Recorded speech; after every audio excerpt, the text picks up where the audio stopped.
Yeah, what's going on? Now, while I don't really care for what IGN say, because that, to be completely honest with you, every review they seem to do, they give a 7 to everything. And I mean, I don't know like what a 7 is. I'm sure there's a reason behind it. Also, I will say that a lot of people shat on this game as it's being developed. I'll be honest, one comment I did make was the combat looks a bit shit. I wasn't a big fan of the combat, but they sorted that out. I think it was the X mashing thing.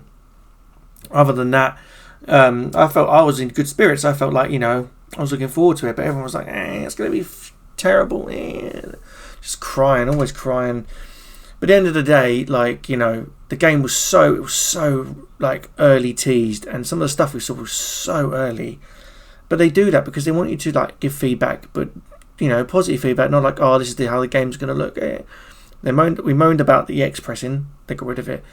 We said characters, looked a little unready. They didn't quite ready. But the technology is moving so fast these days. We're getting Unreal Engine 5.5 and all this new lighting effects they're bringing out. So the games are always subject to change from trailer 1 to trailer 2, and then from beyond. So I'll see what IGN have got to say about it. But I'm already dead set on getting this.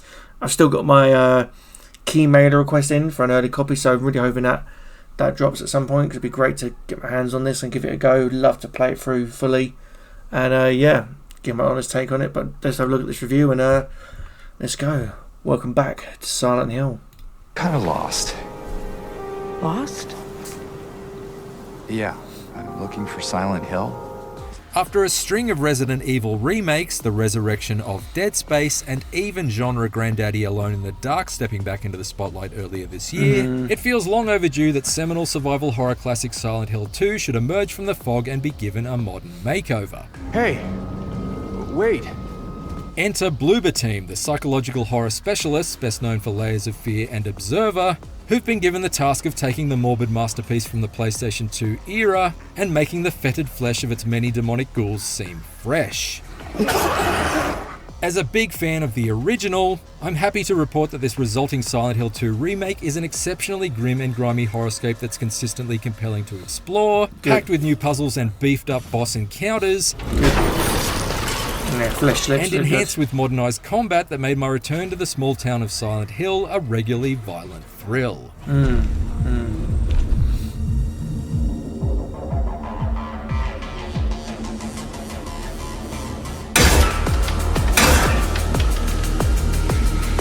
Given that it was released more than 2 decades ago, there's every chance you don't have the foggiest idea what made the original Silent Hill 2 so impactful. Aside from its sinister small-town setting that felt like stepping straight into the pages of a Stephen King novel, Silent Hill 2 stood apart from other survival horror stories of its era by putting just as much focus on the battle with personal demons as it did regular scraps with the snarling physical kind. Protagonist James Sunderland, who's lured to a remote mining town by the promise of making contact with his deceased wife Mary, is not a battle-hardened member of a zombie-killing special unit. He's an ordinary man forced to confront some truly extraordinary things. What is this? The struggles with his own guilt and trauma both humanize him and add believable heft to the horrors that unfold around him. While the roles of James and the handful of other lost souls he meets along the way have been recast with voice actors of a noticeably higher standard in this remake, the campy dialogue they deliver remains mostly unchanged. Yeah, I remember. This does preserve the off-kilter David Lynchian feel of the original character interactions, but comes across as a little bit jarring at times given the vastly improved standards of storytelling we've seen in more recent horror landmarks. But to be completely honest, I think like when you talk about like bringing 2000 era, script, again, this is a Japanese game, so it's going to be written in a certain way. I don't think anything gets lost in. I don't think anything's been lost in translation. But I think that like if you took an entire script that someone crafted and wrote and said, we're going to remake your game in a modern engine and we're going to make it look absolutely gorgeous and we're going to really, it's for a modern audience, people are going to experience Silent Hill 2. I would want them to experience Silent Hill 2, not Silent Hill 2 with some rewrites.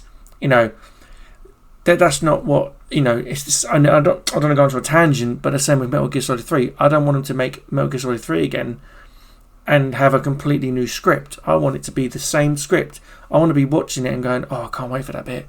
I remember that bit from the original. And people who never saw it, but like, wow, that's creepy. That's very ominous. What's going on there? What's questions? Not, oh yeah, I totally understood what they were talking about.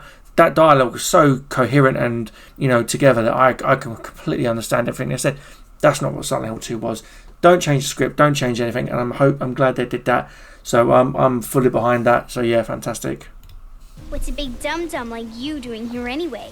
Hey, that's not very nice.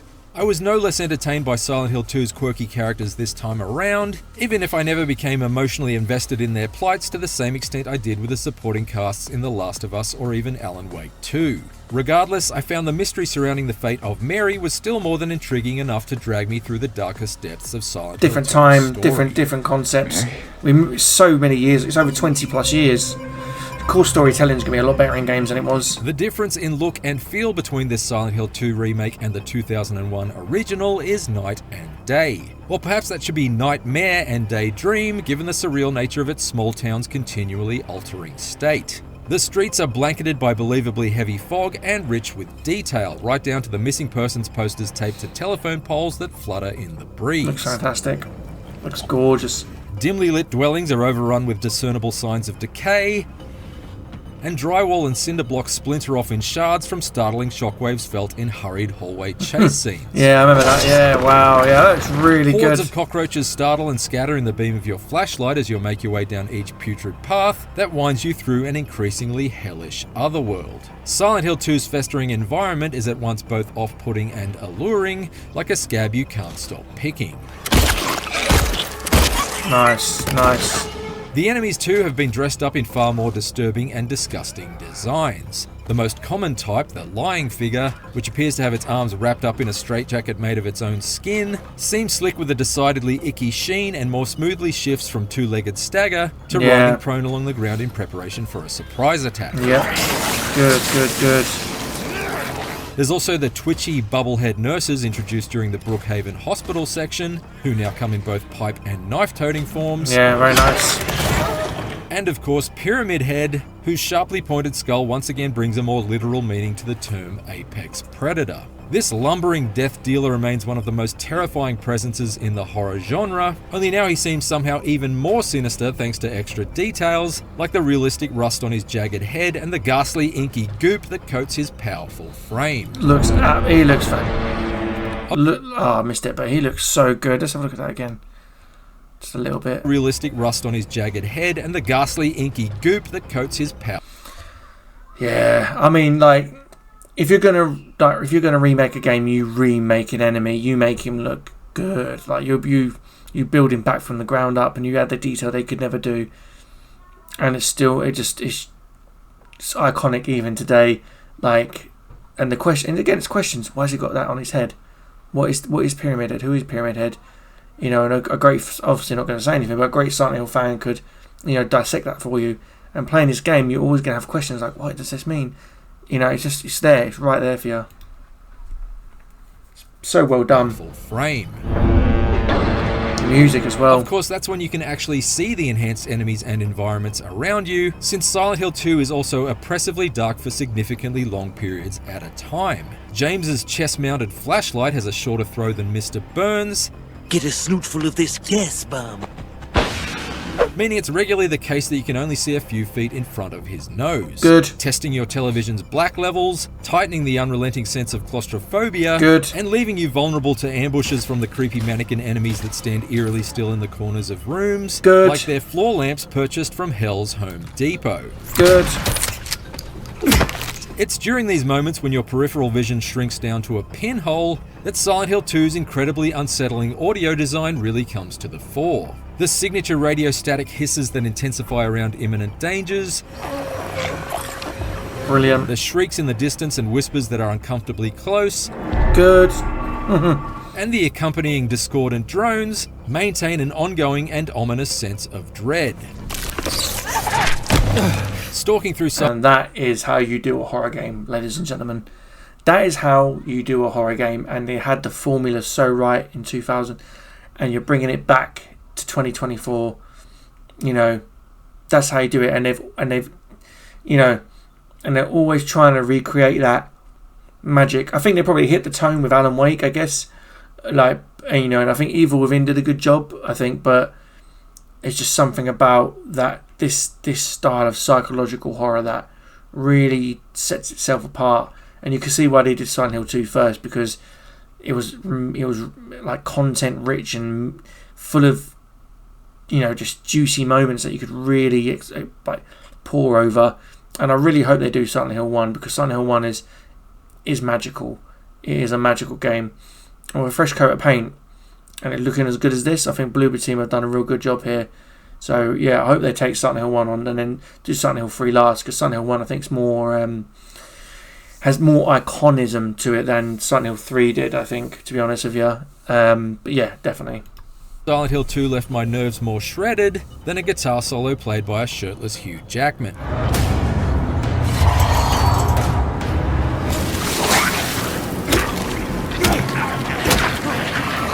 Thankfully, when things get loud in Silent Hill 2 this time, we're much better equipped to fight back.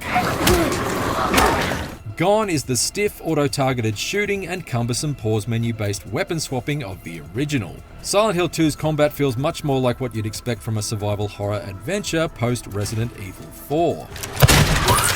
Enemies can be manually targeted from an over-the-shoulder viewpoint. Weapons can be quickly shuffled between at the tap of a D-pad button, Lovely. and James is also able to perform quick dodges to nimbly sidestep around lurching enemies or the streams of acidic bile they spew. Additionally, melee attacks can be used to smash through glass in order to gather health drinks and ammunition from cabinets or locked cars. Very nice. And even to crash through weakened sections of walls to gain access to secret areas hidden amongst its expanded environments.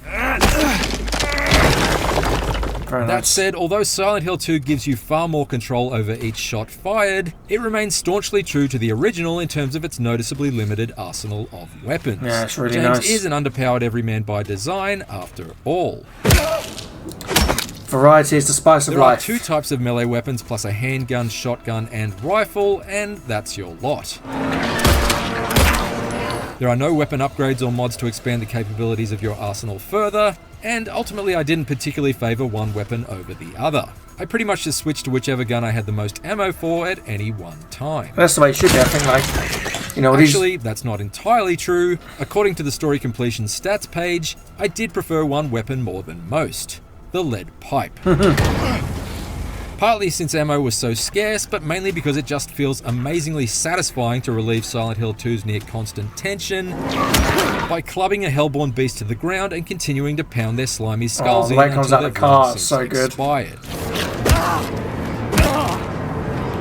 Stop! He's already dead. Yet, while Silent Hill 2 lags behind the likes of Resident Evil 4 or Dead Space as far as the flexibility of its firepower goes, no one's complaining about the guns. No one's complaining about the guns. If anything, having upgraded weapons and doing run nonsense just makes it worse. Like, like Dead Space I can understand because you're in space and it's like a futuristic shooter, like a futuristic horror, so you're gonna have like some sort of upgrades, right?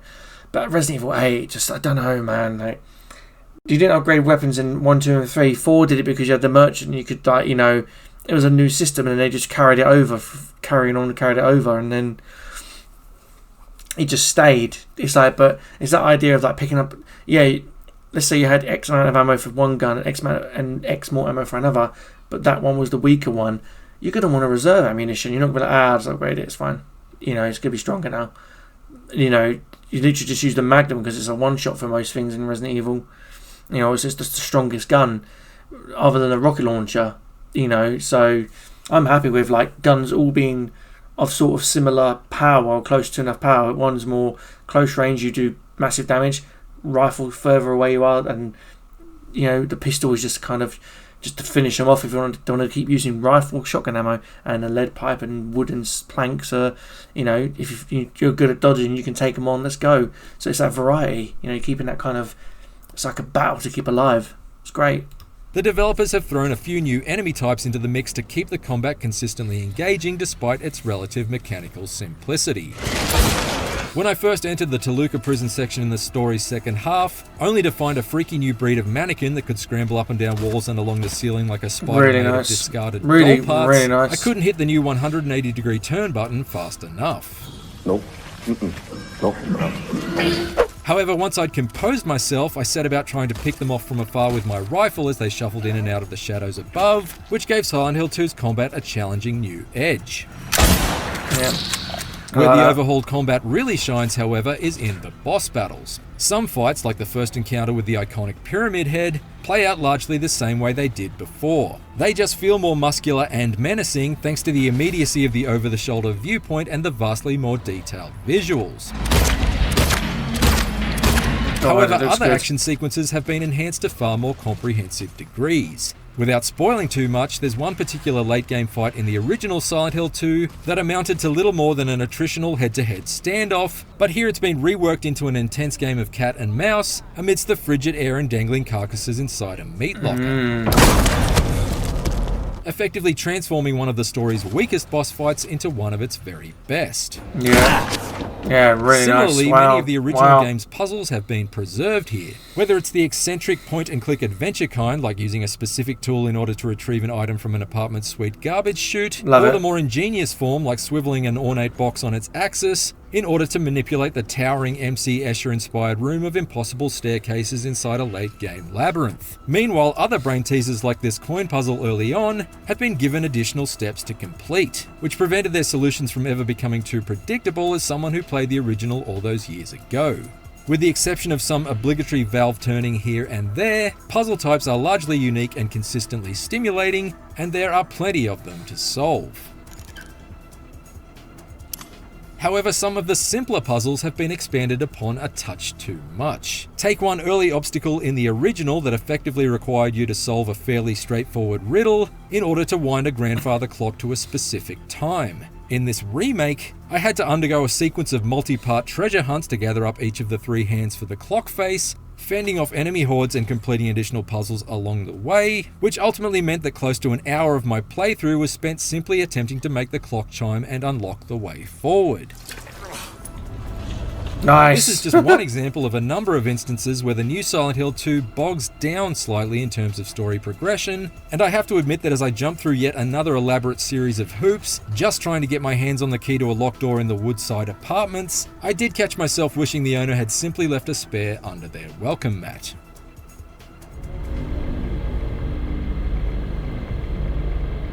It's because of the expanded puzzles and combat sections that the new Silent Hill 2 is considerably longer than the original, despite the fact it seems to stick to all the same story beats. The main campaign of the 2001 Silent Hill 2 can be completed in around 8 hours, but my playthrough of this 2024 remake hit the credits at just over 15. While it's almost twice as long, I don't really feel it's doubly as good. This remake is genuinely excellent for large stretches at a time, particularly during the escalating stakes of its climactic final third, but there are definite moments throughout the early parts of the journey that are lined with more padding than the walls of the Brookhaven Hospital psychiatric ward. Even so, although it might not completely trump the original in the same way that the Dead Space and Resident Evil 4 remakes did, Silent Hill 2 is still an incredibly high-quality reimagining that improves on its source material in more ways than not. I really like the way it uses distinct hues of light and distant audio cues to subtly steer you along the right path, allowing the HUD to stay free of any immersion-breaking objective markers. It's great how James automatically marks his map with any puzzles or locked doors you find, vastly reducing the amount of aimless backtracking that occasionally plagued the original game. Developer Bloober Team has also really emptied its full bag of tricks as far as taking tense situations and bringing them to near nervous breakdowns. The timer-based light switches in the Toluca prison, for example, are an extremely effective device for creating panic. The intensifying countdown beeps echoing my own escalating heart rate as I hurried to complete my search of each cell before the whole block was plunged back into darkness. It's fantastically fear-inducing stuff.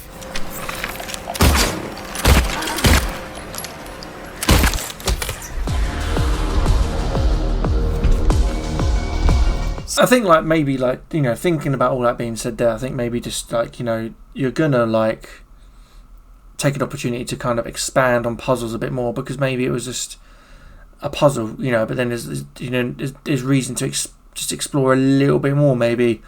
But again, without playing it and doing the puzzle for yourself, you know, it might not be as like, you know, over the top as it's being explained there. But again, we'll see what happens. But I'm very, very optimistic, and I'm very, very happy with what I've seen in this. And you know, these images and this gameplay here is more than enough for me to get excited. Silent Hill 2 is a welcome modernisation of a survival horror masterpiece. It smoothly polishes down the rough edges of the original game's combat, while taking a piece of heavy grit sandpaper to scuff up every rust and mould-covered surface of its nightmarish environments, successfully making them appear far more abrasive and menacing to explore. Previously primitive boss battles have been transformed into substantially more intense encounters, and its intimidating audio design kept me acutely aware that every fog-cloaked street I walked down could quickly hurry me towards my own dead end. It does feel a little padded out in parts, and I do wish the Bloober team had streamlined some of the more convoluted puzzle sections to prevent the story's momentum from sagging on occasion. Still, intermittent pacing problems aside, Silent Hill 2 is a great way to visit or revisit one of the most it's above a 7, it's an 8 in the history of survival horror.